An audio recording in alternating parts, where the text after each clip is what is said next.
بنگلادیشي لوبغاړي ولې خپل کرکټ بورډ سره په ټکر کې دي او ولې غواړي خپل کرکټ بورډ سره بایکاټ اعلان کړي؟ اصلي علت یې څه دی او ولې دغه موضوع رامنځته شوې ده؟ په اړه یې بشپړ معلومات درکوو. خو که زموږ ایران ټي وي یوټیوب چینل چا نه وي سبسکرایب کړی، په مهربانۍ سره یې سبسکرایب کړئ.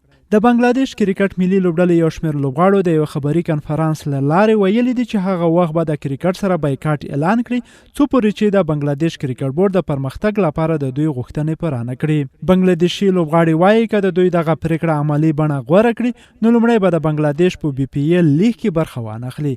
دا مهال یاد لیګ د پرمختګ په حال کې دی خو د دوی بایکاټ امکان هم ورسره هم مهالا نښتی دی.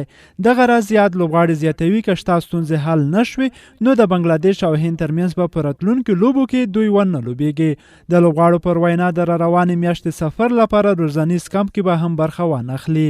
په مطبوعاتي کنفرانس کې یاد لوبغاړو په بي پي ایل کې هم د لوبډلو پر مالکانو او د بورډ په کارکونکو غږ وکړ چې راغلو ستونزو له کبله ممکن دوی ونه لوبېږي چې مسؤلیت دې هم مشران په خپله غاړه واخلي. په کنفرانس کې د بنگلاديشي لوبډلې د شلوریزو او ټیسټ لوبو لوبډل مشر شکیب الحسن او لاوندر محمد الله ګډون کړی و.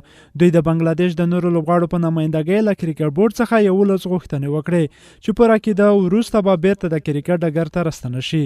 په هغو غوښتنو کې بي پي ایل په اړه د پی سی بي وروستۍ پریکړه هم رد ښودل شوې وه. د بنگلاديش لوبډل مشر وایي په هغه 11 مهمو غوښتنو کې ډېر څه شامل دي چې باید د کرکټ بورډ ورته پام وکړي.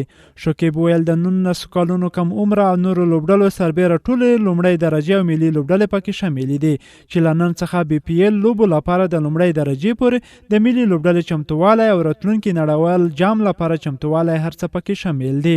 د بنگلاديشي لوبغاړو د څرګندونو وروسته بي سی بي اجرایي مشر نظام الدین چودري هم وویل دوی به یوازې هغه وخت له لوبغاړو پر وړاندې غبرګون وښي چې غوښتنې دوی ته په رسمي ډول وړاندې شي او دوی به جزئیاتو سم وپوهیږي. په خبري کنفرانس کې یو خبريال د شکیب الحسن څخه په وپوښتل چې د دوی د مهال د بنگلاديش کرکټ بورډ څخه څه تمه لري.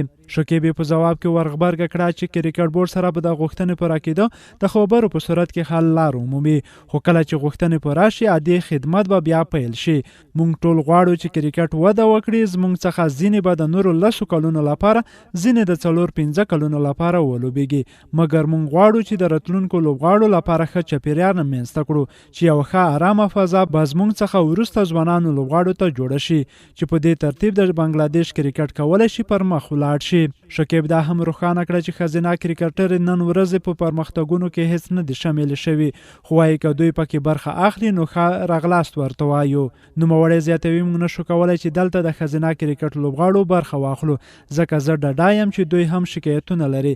که دوی موږ ته راشي او له موږ سره ګډون وکړي موږ به وکولی شو د دوی غوښتنې هم له مسؤلینو سره شریکې کړو.